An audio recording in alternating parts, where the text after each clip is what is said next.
तुम्हाला रोग कोणकोणते आहेत ते माहिती आहे का? माहिती आहे.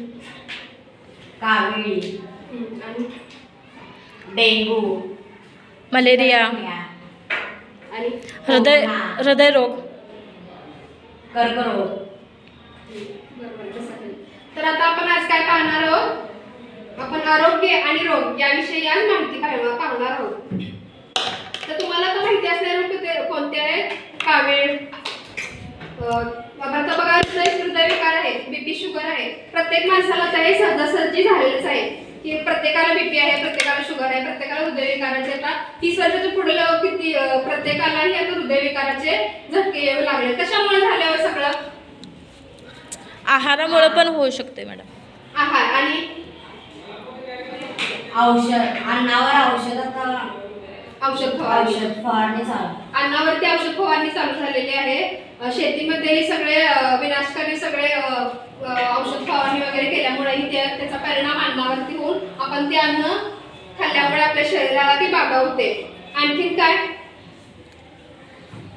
टेन्शन, मुलं घरातला मानसिक हां, ताण, गुंतागुंती, मानसिक ताण, शारीरिक काय काय तर आपल्याला त्रास होते सांगा बरं. मानसिक ताण पण असते, मानसिक दृष्ट्या,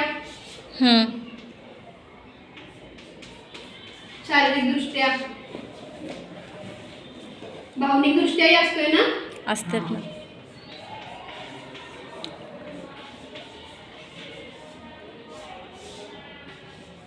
आता तुम्ही मला सांगा, तुम्हाला काय आता आजार किंवा दुखणे किंवा असं रोग वगैरे काय आहे काय तुम्हाला? नाही. साधी सर्दी होते काय? होते की.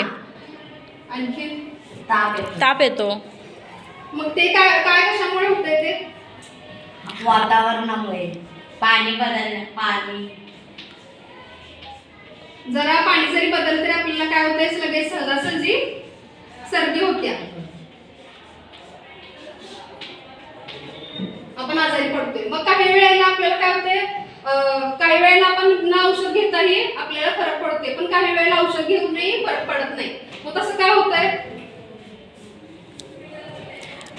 आपल्याला शरीराला ते सूट होत नाही एक एक वेळा.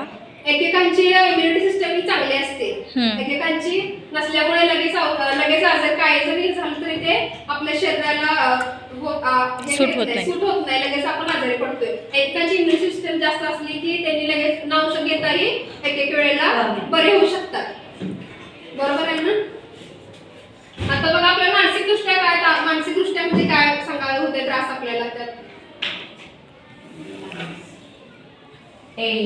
घरातली टेन्शन असते, वातावरण अलीकडचं परत आपण आता जर जॉब वगैरे असतो तिथे मानसिक ताण आपल्याला होतोय, त्याचा आपल्या शरीरावरती परिणाम होतोय. शारीरिक दृष्ट्या घरातले काम त्यामुळे होते. आपला आहार चांगला असला पाहिजे रोजचा. जर आपण जेवण नीट केलं नाही तर आपल्याला काय होतंय? एक दिवस जर जेवण नीट केलं नाही तरी आपल्या शरीरावर त्याचा परिणाम होतोय. शरीरावर त्याचा परिणाम. रोजचा आहार आपला कसा असला पाहिजे? चांगला.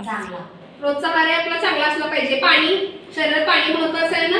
आहे की. पाणी आपण वेळेमध्ये भरपूर असं घेतलं पाहिजे. किती पाणी घेतलं पाहिजे दिवसभरात? 7 ते 8 लिटर. 7 ते 8 ग्लास लिटर.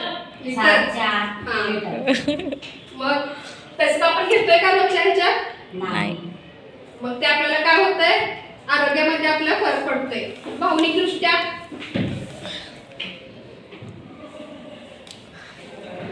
माहिती सांगा तुम्हीच.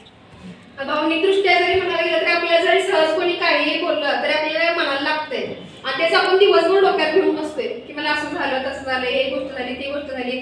मग ते सगळं टेन्शन डोक्यावरती फिरून ते कुठं होतंय? आपला त्रास शरीरावरती.